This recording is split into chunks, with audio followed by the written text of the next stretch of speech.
demande pas de me lire. On vous dit que je suis président. Un point, un point. Vous avez demandé, les Ivoiriens ont élu celui qu'ils veulent. Où est votre problème? Jusqu'à présent, sur cette question, je ne comprends pas les problèmes des autres. Où est leur problème? Quand dit, Babo ne nous prépare, mais qui t'a sonné? Qui t'a sonné?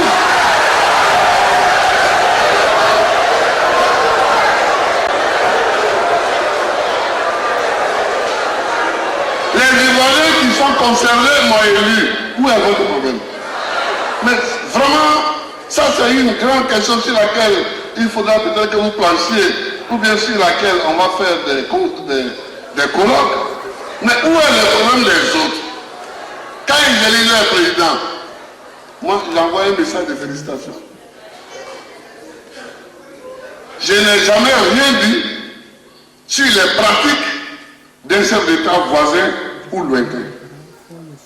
Mais ça ne veut pas dire que je ne sais pas.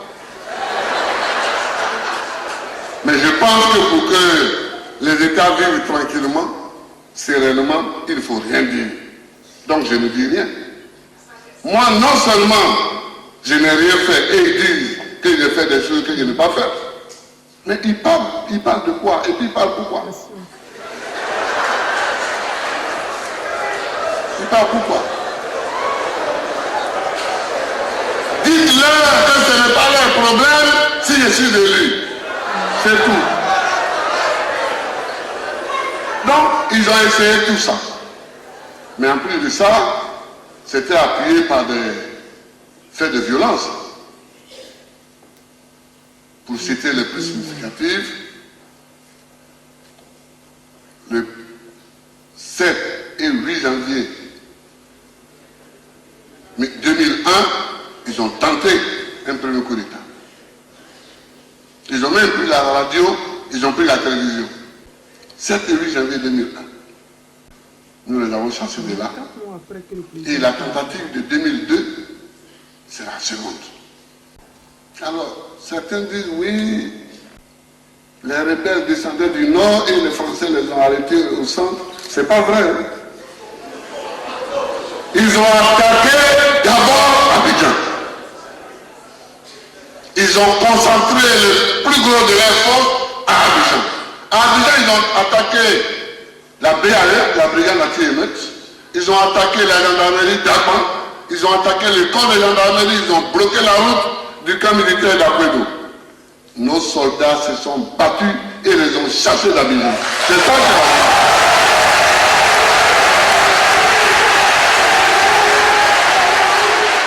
et c'est dans leur fuite que nous n'avions pas les moyens logistiques pour projeter nos militaires derrière eux, parce qu'ils fuyaient pour aller en direction du nord. C'est en ce moment que j'ai demandé de l'aide à la France. J'ai demandé à la France de nous mettre 2 ou 3 hélicoptères à notre disposition pour qu'on les aide à partir d'où ils venaient. Naturellement, la France a refusé, on comprendra plus tard pourquoi.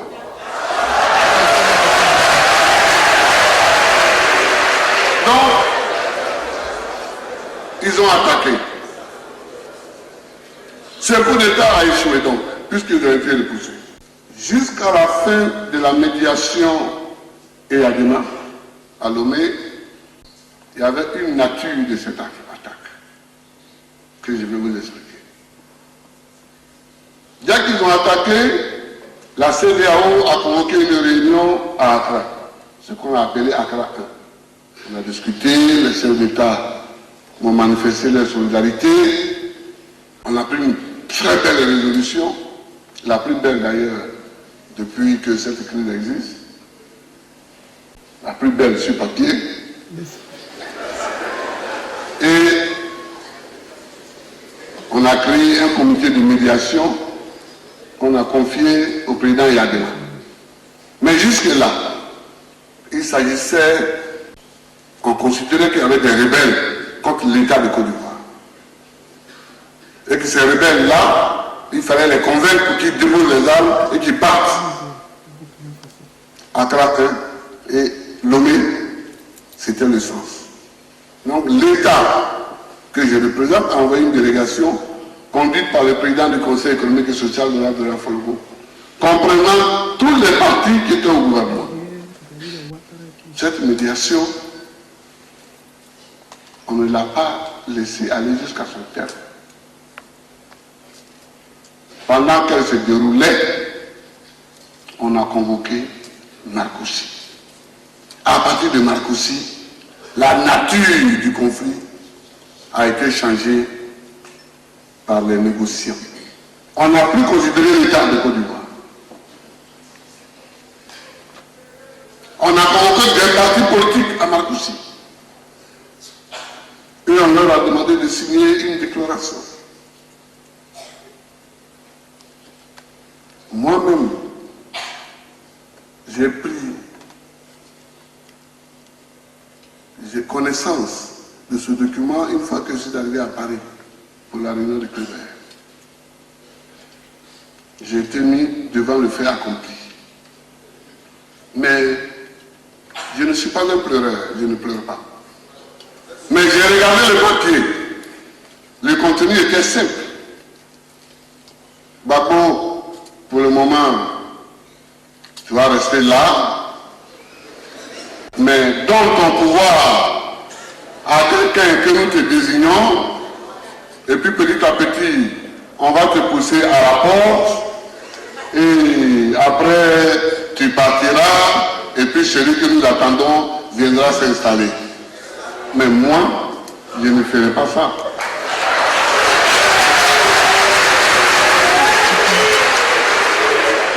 J'ai regardé les papiers et j'ai dit que là, la lutte ne fait que commencer. La lutte ne faisait que commencer. Et la lutte a commencé effectivement.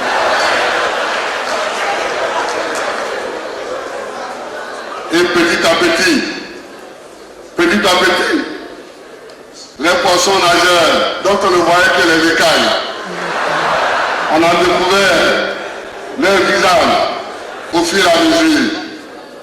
Celui qu'on a découvert aujourd'hui, je ne sais pas si c'est le plus gros ou le dernier, mais en tout cas, il est gros.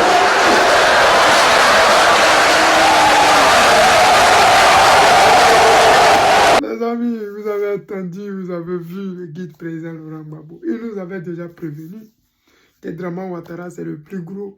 Parce que les Français, ils ont tout fait, je dis bien tout fait pour enlever le président Laurent Gbagbo au pouvoir.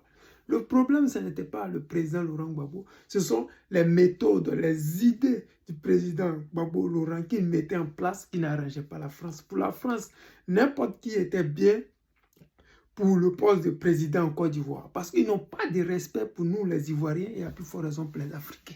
Les Français ont fait coûte que coûte pour enlever le président Laurent Gbagbo. Le problème, ce n'était pas que les Ivoiriens, il y avait la guerre. Non. C'est l'ami du président Laurent Gbagbo. C'est-à-dire que les Ivoiriens pouvaient se soigner gratuitement comme les Occidentaux. Ça ne passe pas chez eux. Ça ne passe pas. Pourquoi ils ont levé Kadhafi? Les Libyens se soignaient gratuitement.